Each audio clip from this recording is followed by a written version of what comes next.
একজন police inspector, যিনি আইন ও ক্ষমতার প্রতিনিধিত্ব করেন, তার দায়িত্বের সীমা ছাড়িয়ে গিয়ে সাধারণ একজন মেয়ে এবং তার পরিবারের সঙ্গে অমানবিক আচরণ করেন।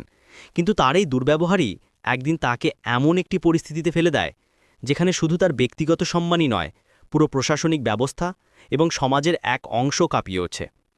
যখন ক্ষমতার অপব্যবহারকারী একজন পুলিশ অফিসার সাধারণ নাগরিকের সঙ্গে অন্যায় আচরণ করে, তখন তার বিরুদ্ধে এক সাধারণ মেয়ে দাঁড়িয়ে যায় এবং একেবারে বদলে দেয় পরিস্থিতি।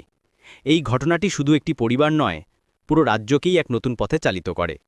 এই ভিডিওতে একটি লাইক দিয়ে আমাদের কাহিনী জগৎ চ্যানেলটি সাবস্ক্রাইব করে রাখুন।